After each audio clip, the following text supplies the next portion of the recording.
Behind every bit of mom wisdom is a story.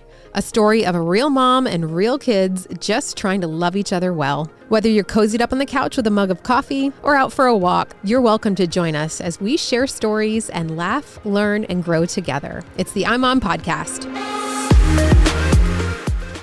Welcome to this week's episode of the iMom Podcast. I'm Abby with Chloe, Megan, and Susan, and this week's topic was spurred by an Instagram mom who has gained a lot of popularity for her very straightforward and kind of sarcastic talk about motherhood. She does not in any way sugarcoat things, and one post that caught our attention was an article published on the Today Show site, and it was called "Why I Refuse to Play with My Kids," and Chloe is going to sum up that article for us. Yeah, so basically she talked about how being a mom is so draining already, and playing pretend in any capacity is just sucking whatever energy she has left completely dry. Yeah. She was, like we said, she's very matter of fact about, I do not want to play with my kids. I don't play with my kids. And the point of this episode isn't to talk about this one mom. It's really about our kids forcing us out of our comfort zones and, you know, being a mom and how that comes with doing things we don't want to do. But I am curious to hear everyone's individual reactions on this article. For me, it just really rubbed me the wrong way because it felt super selfish. And the way she described it too was that her little girl would walk up to her and ask her to play. And she would just say like, "No, mommy does not want to play with you." And to me, it just felt like such a sad scenario. Can you imagine just telling a child straight to their face that like, no, you don't want to play with them? So to me, I get that there's times that, you know, we don't want to always play with our kids. And sometimes we do it because even though we don't want to do it, but it just felt very harsh the way she was describing it. Mm-hmm. So I felt kind of bad for her because certainly with all my kids, there were many times they wanted to play things that were just not my cup of tea. But it was always for me a great time to really observe them and learn about them, what they liked, what they were good at.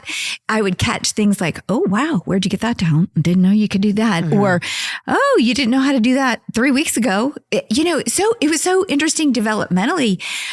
And it really helped me guide my kids as they got older. So I felt play was like a window into their heart and their mind that was so important for me as a mom to catch. Yeah.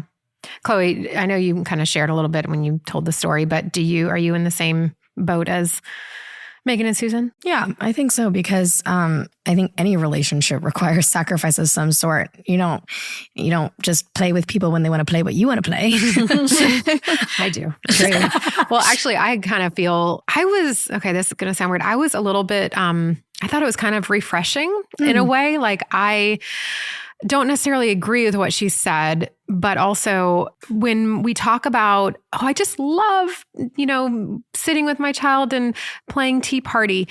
And I'm like, is something wrong with me? Because I don't love sitting and playing Tea Party. I mean, boring. I had 2 boys, and so we didn't do that. But still, like, "Mom, play pretend kitchen with us." Okay, what do you want to order, Mom? I want to order the chicken because that's the plastic food that we have. And so I'm going to order the chicken again. It's like to hear her say, "I don't enjoy this." It was like, oh, wow, okay. So I'm not a bad mom just because I also don't enjoy playing pretend with my kids. I don't know. I think it's not her thing. She doesn't enjoy it. I remember my boys wanting to put Legos together, and I would build like a skyscraper, or I would just sort the Legos into color piles because that's how I played Legos with them. So I don't know. I mean, I kind of just feel like it is her leaning into the things that she enjoys doing as a mom or doesn't enjoy doing as a mom. Yeah. And I get that. I think that there's a time and a place for like, when kids are the appropriate age, when you go on vacation. Today we're doing something that mommy wants to do. Like mommy likes going to the museum, so we're going to the museum. I think what bothered me about the article, again, not the woman, the article, was I don't like it, so I'm not going to do it. I think there's a world where we can say, I don't really like that, but my kid likes it, so I'm just going to do it anyways. Yeah, that's the difference. I enjoy it versus I'm not going to do it. I mean, what if you decide after you get married, you say that to your husband, "Sorry, I know you like to watch football. I'm not doing it ever." That's probably not the thing that she would say. I thought that you were going to say something else. So exactly. So I think relationships are about giving, and to say you're just not ever going to do that is kind of closing the door on your child. They may assume then you're not going to do a lot of things. Yeah. Yeah. So again, like I said, we're not just talking about this one mom. So the question is, we are all called to do things in motherhood that we don't want to do, things that take us out of our comfort zones. And you can't choose to not change a diaper. You know, Chloe, even if James is like, I can't. Mother, please Oh, okay. please change my diaper. You can't be like, I don't do that. I mean, you So have if to Trent's change. home, then you can ask him to do it. But are there things in motherhood that you can say, well, this isn't my thing? I would say for me with kids, theme parks are not my thing. I grew up in Florida. I had to go every time a cousin or a friend or someone came in town that wanted to go to a theme park. And I just got so sick of it. It's so hot. You pay out the wazoo to stand in lines. And it's just not my thing. Well, now I have kids. And so of course we went to Florida to visit my parents and they wanted to take them to Legoland, went to Legoland, and y'all, I literally got kicked off this ride because How? Well, there's a story here, I promise.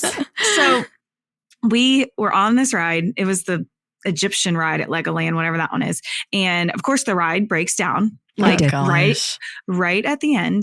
And I am with my parents got to ride with James. I was riding with my 1.5-year-old. And of course, you can't tell a 1.5-year-old, hey, you have to You're sit in your a boat butt on the seat. I understand that you're in a boat, so Okay. it's not like you could walk away. And so sure. we get stuck and we're literally like 3 feet from the exit. And they're like, ma'am, you have to keep him in your seat. And I'm trying to keep him. And I was like, I can't put him on my lap. And they were like, no, you have to keep him in the seat next to you. There's no seatbelt. There's nothing to strap him in. He is climbing all over me. And I keep trying to like force him down in the seat next to me. And so finally we were sitting there for like 30 minutes. And I was just like, this is torture. I'm over this. And I can get out and I see the exit right there. So I literally just shimmied us out of the bar and like went up under the line and walked out. But they were calling this code something like code, Oh boy. code something, code. Oh my. I was laughing. And I was just like, you can't tell a 1.5-year-old to sit here for 30 minutes not strapped in. Like it's just not, I did it for that long and then I was over it. So anywho, all that to say, I probably will still suck it up and take them to Disney World because it's like a rite of passage thing. However, theme parks are really not my thing. But I do think it's different. Like if your son comes to you and is like, hey, will you come to my baseball game or my football game? I think watching baseball is so boring. And I shouldn't say that because my husband was a professional baseball player, but it's not my first choice of items to do. However, I do it because they like to do it and I want to support them and I want to be there for them at their games. See, I think the difference though between like watching your kid play a sport and then getting on the floor and playing dolls or whatever is like you're an active participant in one and a passive in the other. Like, okay, go and sit in the stands and cheer for your kid. Yeah, but even with Marky, he was in high school and I would have to go to this court with him, stand under the net and shoot him balls as he's practiced his three-point shot. I would do it every night after dinner for an hour. And I think that's amazing. And I think there's a lot of I moms didn't that love wouldn't it. do that. Right. But you didn't love it and you did it anyway. But I think that going to a thing that you don't enjoy watching is a different thing you than should- actually, you should do that. Yeah. But like, what if, so talking about this mom that doesn't play with her kids, what if the article was, I don't cook for my kids. I hate cooking. I'm tired of cooking. What was the word that she said? It sucks the energy. The little energy that she has, cooking sucks it out of me. Like, what if she said that and decided to take her kids out to dinner or get food delivered every night? Like, would it be the same? Would we look at it the same? No. And that's because as long as she's still providing food. But in the case of play, yes, our kids need to learn to play independently. There should be times where we say, nope, this is your 2 hours. Yeah. This is my 2 hours. And we're going to each go do our thing. But there's other times when the interaction is relationship building. It's developmental. It's conversational. We know that children brought up without any interaction suffer. Now, I'm not saying she's doing that because obviously he's going to school and what other things. But I do think,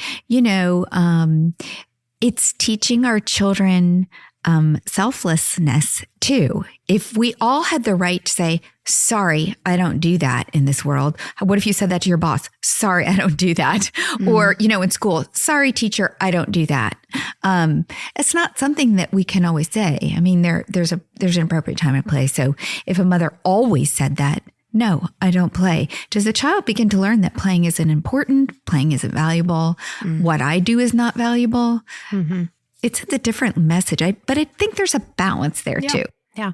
Do you think that dads can get away with playing isn't my thing or whatever isn't my thing more than moms can? Like, is there the mom guilt or the expectations on mom to do all the things that the child would request or need developmentally? I think less and less. I think dads are more expected to be involved these days. I agree. I don't know any of my friends' husbands who would pull that card.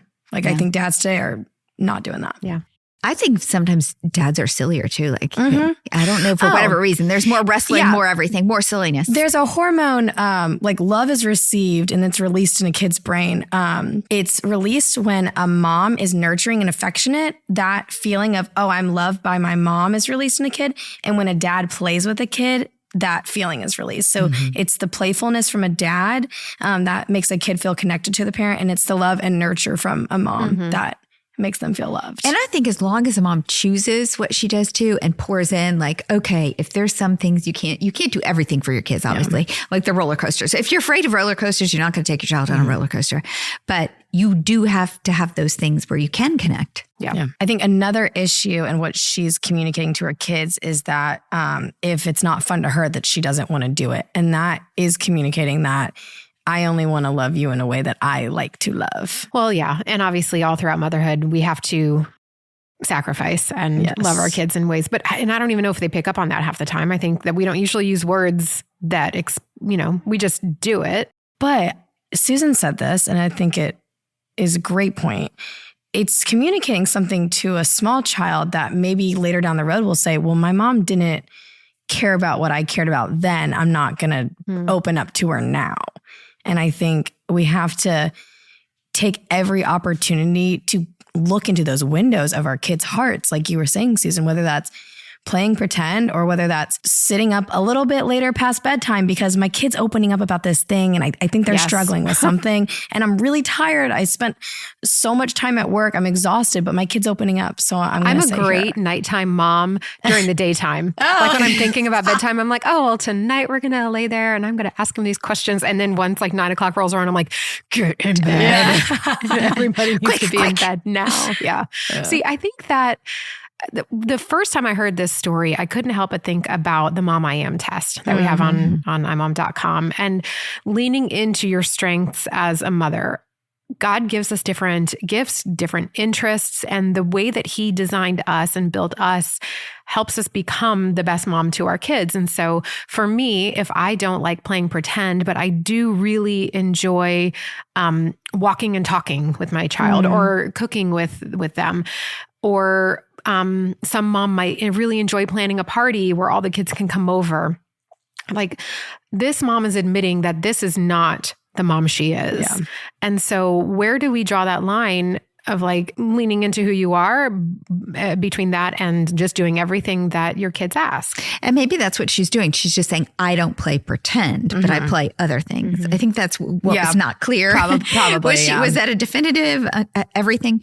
Yeah. But I think that's where the danger comes in, because we have these influencers that speak in these absolutes to get likes and clicks and views and attention and whatever it might be. And then you have these moms that are watching it and think it's okay, or, think, oh, okay, well, I'm not the only one, or, oh, it's okay to not play with my child, or whatever it might be.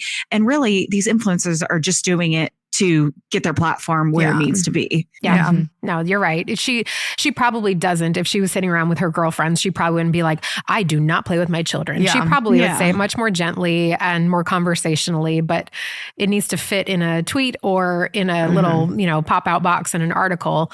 And that's what people click on. Well, and this woman, this has kind of become her whole like persona and her whole platform. Like, I can't describe it, but like she's kind of the mom that like is so fed up with everything all the time and like always exhausted and disheveled and kind of never has any joy in her parenting. I think that's the thread it pulled with me, is this like narrative of motherhood that it is like, oh, just one more thing sucking the energy out of me. It's like, it's hard. Yes, I'm tired, but that's not representative of what motherhood is.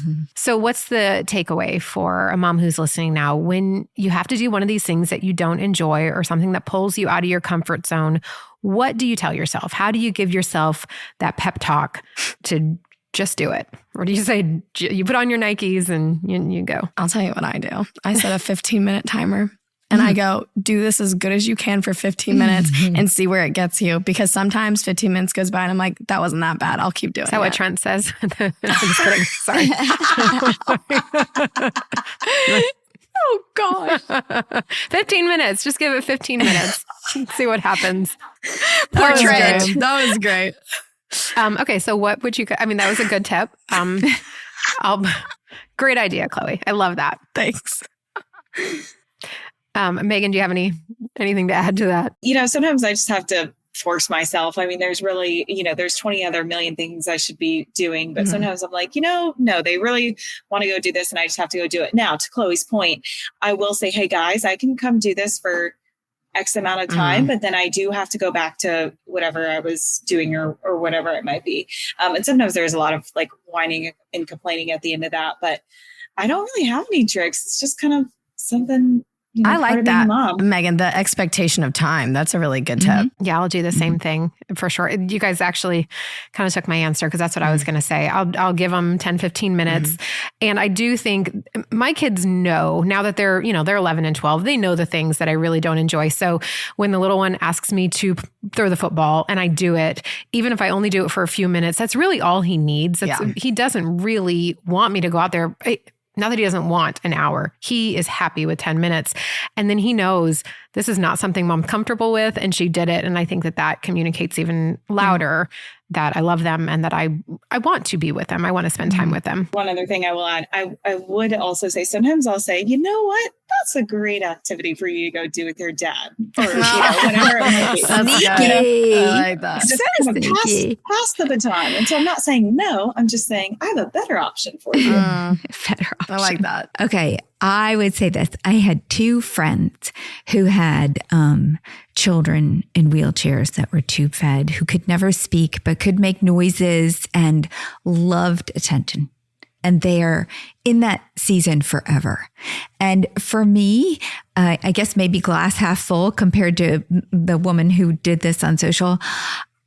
It's a season. And I just wanted to spend every minute that I could in this season, doing what they wanted to do, knowing, looking at my friends, they were there forever being bored, having to do the same thing over to entertain a child who couldn't entertain themselves. And so I loved it. I loved 5 different kids, 5 different things, none of which I was good at. I could not sing. I had a singer. I could not play basketball. I had a basketball. I had a swimmer. I didn't do any of those things.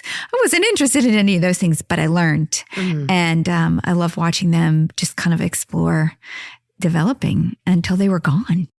That actually brought up a thought in my mind about kind of something we talked about in a previous episode. If you can imagine in a few years, you might want to be back playing Legos on the floor or doing the tea party or whatever when they're 11, 12, 13. And when they want to throw the football at 11, think about that. When they're 18, they might not invite you to come out because their buddies are going to be overdoing it. So just kind of always really appreciating that you're in this season and that it's not going to last forever. This episode is more proof that while being a mom isn't easy, it's something that can stretch us and make us better versions of ourselves and help us become loving and selfless. So be sure to check out the notes for links to the Today Show article, an article that I wrote about playing pretend when you don't feel like it, and the Mom I Am test. And thanks for listening. Thanks for listening to the iMom podcast. iMom is the motherhood program of the nonprofit organization Family First. Along with our fatherhood program, All Pro Dad, we exist to help you love your family well. Subscribe to our daily email, the iMom Minute, by going to imom.com/subscribe and get tons of great ideas, insight, and inspiration.